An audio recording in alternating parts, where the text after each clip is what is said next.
Ancient yoga talks about three bodies which we have, which include physical, astral, and causal. I thought diving deep into the astral body can bring an Eastern perspective to the several dream episodes that I have already done. In today's episode, we answer three key questions. What is the astral body?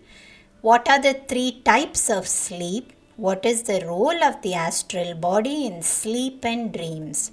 Ayurvedic Practitioner and Ayurveda Yoga Therapist Myra Lewin is a professional member of the National Ayurvedic Medical Association and a master yogini.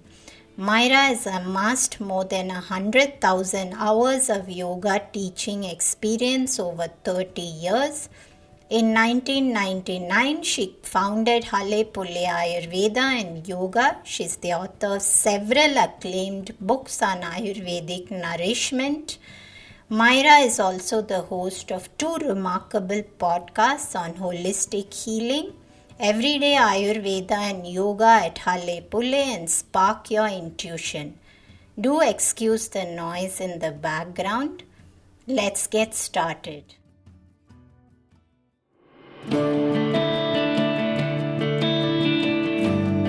Hey everyone, I'm Deepa, Light Functional Medicine Practitioner, author and yogini, and you're listening to the Sleep Whisperer podcast, the only sleep podcast with conversations and meditations. I'm on a mission to share profoundly insightful sleep conversations with global visionaries that merge together functional medicine and ancient wisdom. Breathe in bliss through weekly guided meditations and let yourself enter the land of dreams. Together, let's unravel the pieces, get to the roots, and understand the right tools to transform your sleep completely. Through this podcast, I want you to dream the best version of yourself. It's time to regain hope and begin your sleep journey. Welcome back to the Sleep Whisperer podcast, Myra. We had you on an earlier episode where you took us through your personal journey and a dinacharya. And today we are speaking about something which probably is a very new concept to many people, which is the astral body and sleep. And I must admit, when we decided to speak about this, I was pretty fascinated to explore this, and it's something so new on the show. Maybe we can talk first about what has been your own experience working with energetics, and then we can talk about the astral body, because these are subtle concepts and I'm sure it's extremely new for many listeners. Yes. Well, thanks for having me back, and such a great topic. My experience working with energy, my father, I'll just say, was a nuclear scientist. He in the early days of that, and so we talked about energy. We talked about it in my home, but and also and particularly about how you couldn't see the energy that went through the electrical wires, right? But it worked, so we know it was there, and that was one of the things that I needed to prove it to me. And then I came to a point after when I was just came to yoga, and I started learning about it, and there you were talking about the unseen, and so the unseen, sounded like something real mysterious or something scary or something like that, and then to realize it's like, well, no. And then the first time somebody said, okay, take your two hands, and everybody could do this, just give them a couple of rubs, and then hold them about a half a meter apart, and then slowly start to move your palms toward each other. And that's our energy. That's us. Yeah, we might feel pressure or tingling or heat or cold or whatever. So just recognizing that oh yes, the body is made up of energy. Yeah, and so we have this, we'll say, unseen part of ourselves. And so I started learning about that quite extensively in the late 1980s, and then and quite intensely actually in the early 90s, because it helped me to resolve a lot of things for myself. The more I came to understand my energy, and we've been talking about sleep, and uh, the little sleep that I used to have, I had a lot of action going on, and so sometimes I think that there were times where I wouldn't want to go to sleep until I got exhausted and literally just passed out, so that I wouldn't experience things in what we call the dream state or on another plane. And it comes back to it's very important for us as human beings to live a full life. And if we're afraid of something that's very much a part of our life, well, this is that makes it very difficult, and it doesn't need to be that difficult. And that's what I was taught and shown, early on, which has made a big difference in my life. What is the astral body? Because I know that for many people, probably those in yoga will have understanding of the concept of an astral body, but for many it might be something very new. What is the astral body? And I'm sure that if I asked a few people, they would say, no, I don't know what that is. So maybe if you could just talk about what is the astral body? Do we all have an astral body, and how does the astral body work? Okay, well, I'll give an attempt to explain it. It's one of those things that the astral body is our energy body. We call it sometimes the subtle body, sometimes we call it the spiritual body. And it's the more subtle aspect of us, right? So I guess a kind of an easy way to think about it would be, how you go through life and you're doing things and you have some reasonable degree of confidence in what you're doing, and then something happens and someone hurts your feelings. And that feeling can be so strong but subtle, right? There's nothing necessarily physical about it, right? And so that's another level of it. But the astral body is when we go to sleep, then we go out of the body in order to give it a rest. That's part of it. And then the other part of it is that there's this other level of subtle existence going on, and we're there again to give the body and the mind a rest. But what ends up happening too is that we're also there sometimes working out our karma. And the thing is that this is an important point in Ayurveda, everything that we expose our five senses to, it makes an impression in us. And if we're able to resolve that in our heart and mind, then it's just part of our experience, and then it's no big deal. But when we're not able to resolve it for ourselves, then, in other words, for example, we're taking on somebody else's opinion about something and it's not really ours, then we carry it. And that's the kind of thing that we will try to resolve on the astral, which of course then disturbs our sleep. And another example is when if you watch a movie that has violence, or you watch a horror movie or whatever that makes up all kinds of things, those are things that make an impression. So those impressions are there. And so again, we will try to resolve those on the astral, disturbing our sleep. And because we have enough experiences in life, right? We have some positive ones, we have some not so positive ones. And so this is where we really want to pay attention to what we expose ourselves to, because it makes a huge difference. So the astral body is a part of us. That's our subtle energy. We stay connected to the body as long as we stay alive. But at sleep, we go out part way. And so all of us do have an astral body, and that's what you're sharing with us. Even if That's perhaps somebody is not particularly so in tune with themselves, it is part of them. And you described some beautiful examples, Myra, because when you spoke about how somebody hurts us and it stays with us on a deep level, I mean, these are aspects that all of us are witnessing on a day-to-day basis.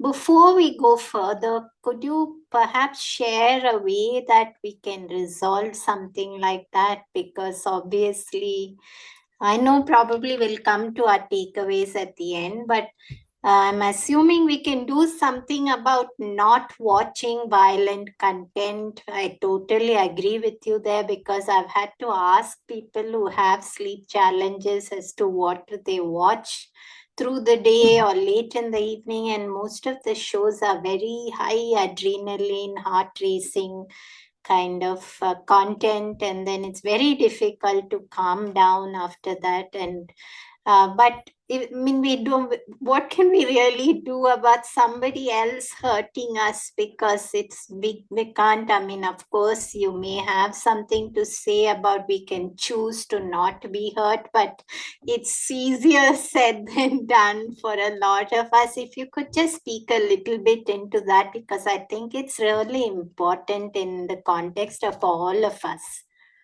uh-huh. Yeah, yes. So yes, you've heard me say that when someone does something or says something, it's coming from them. How I receive it is my choice. But when I have an impression or a memory from the past of a hurt, for example, that I'm holding on to, that person could do something and it just hits that memory. And then it becomes current for us, even though it could have happened 20 years ago. And when that happens, then it's alive and present in my energy body and in my life now. And so this is why this is just to give you another example of why it's so important what we expose ourselves to. Now, the other thing too is that I have to put this in here, and that is that children are even that much more impressionable. And letting them be exposed to things that are really not helpful for them, for extreme things that they don't even know how to make a choice about, this is really, really important not to do. Because what's happening then 30 years later, they're experiencing that because they didn't know what to do with it. And that's a lot of what happens when we get hurt and as children, and we make decisions about it. And so we hold that energy that way. Yeah. And so there are tools and things that you can learn. Talk therapy is one thing, but there are other tools, energetic tools that are easier to use that allow us to start to resolve and you could say complete some of that so that we don't have to carry it around. And and so but it can feel extremely powerful, right? Feels like it can just freeze you in life. But if we remember that it's just energy and it's not actually who we are, it's that impression I'm carrying, then we can start to get a little bit of distance from it, and then that's how we can take steps to resolve those things. I mean, it just sounds so much easier when you say it than actually practicing it, especially if somebody were to be in a situation where on a day-to-day basis they experience something like that, where somebody's hurtful, and then it just gets harder and harder to cope with that. But I would like us, before we come to how can we work through clearing up our energy, talk a little bit about types of sleep, three types of sleep. What's our astral body doing when we are sleeping? You did say that we leave and we go out, and but what is the astral body doing when we dream, for example? Yes, we can control what we get in terms of inputs from outside, what we watch or not watch, but what's happening in our dream states?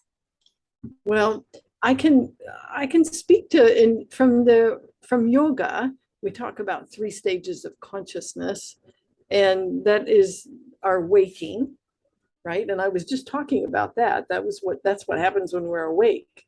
But there's still our energy body is still active at that point. And then we have dream, our sleep when we dream, right? And this is also astral body, very active.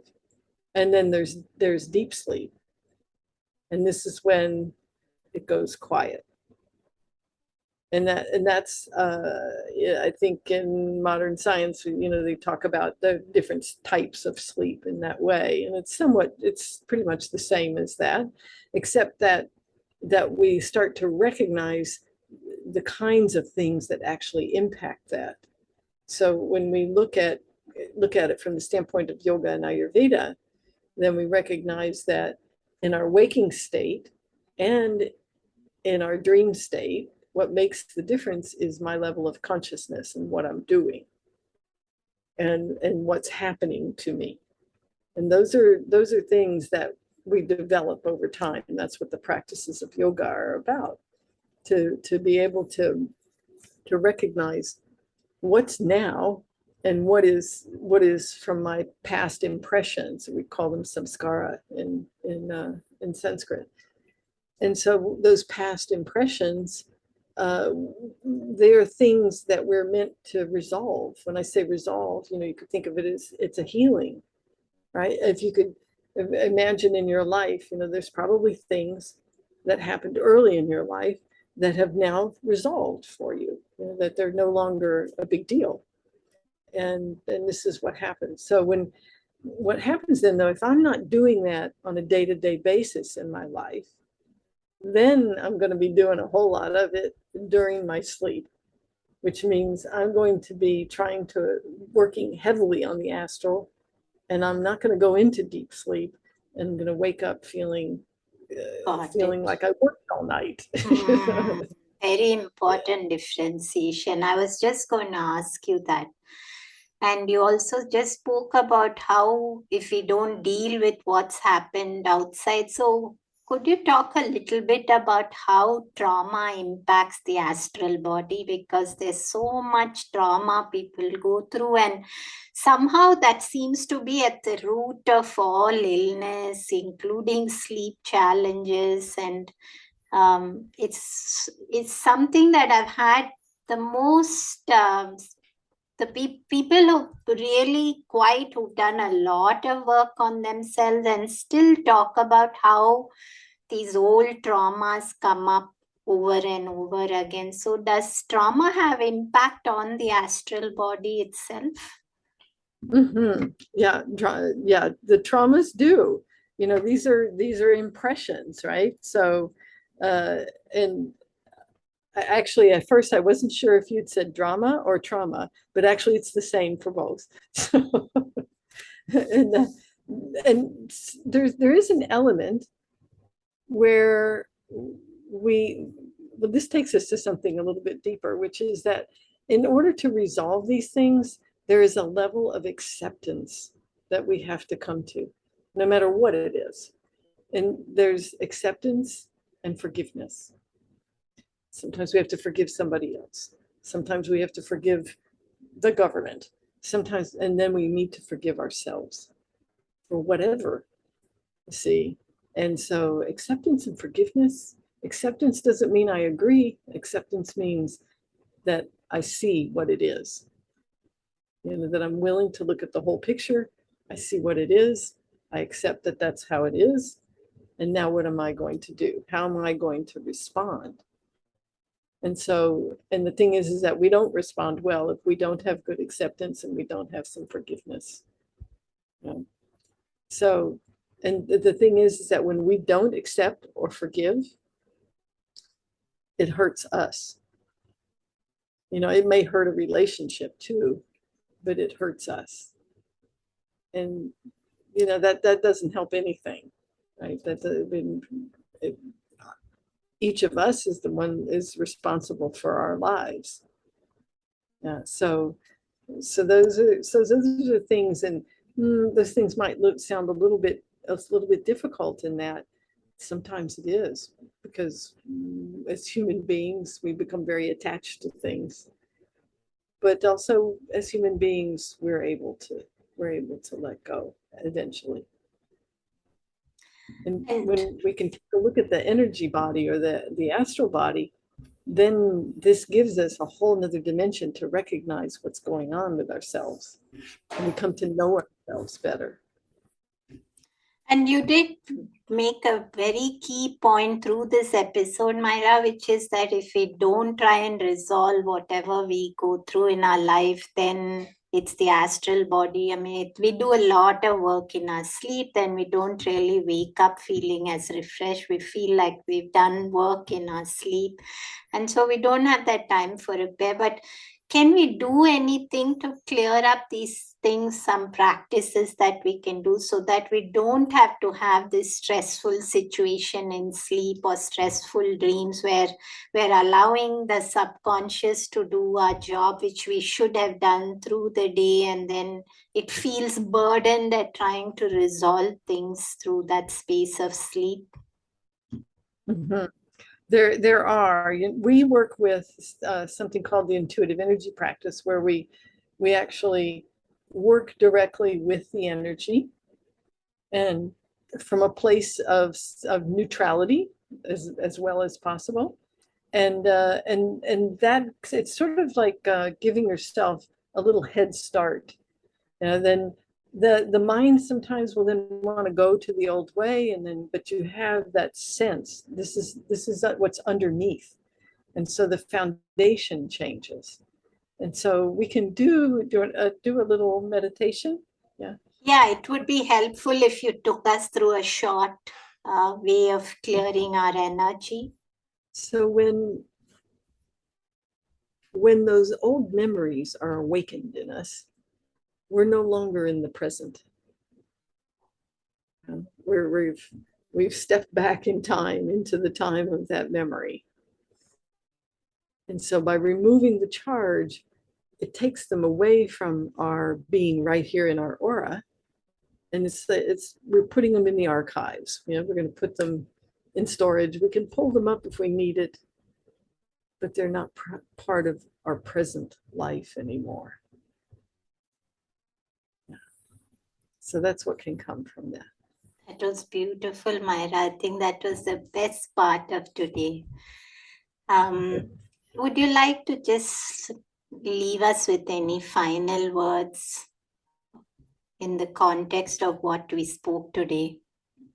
Yes, I think it's very important to start to notice energy.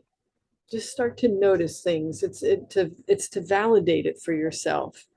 That things don't have to be just physical, that actually everything physical is energy. And so when you look at a tree or some plants, to see, what does the energy feel like in that? And then that'll help you start to feel yourself in more expanded ways. And sometimes we habituate only feeling the bad stuff. And so we need to let ourselves have a full range. We get to have the good stuff too. And then sometimes there'll be that stuff that's not as good, but that's okay, where we don't have to get stuck there. Thank you, Myra. And again, once again, just to remind people, where can people have access to you, your work?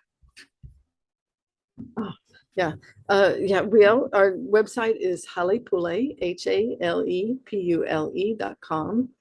And we offer energetic healings for when you feel like you get really stuck on something. And then if you want to learn more about those tools, you can go to the Spark Your Intuition podcast. And if you do that, you want to start at the oldest one and work forward. Thanks again, Myra. It was a pleasure having you today. Much appreciated. Absolutely. Thanks for having me. You can go to the next episode 180, for the intuitive energy practice to clear your energy. There are several guided practices on the show.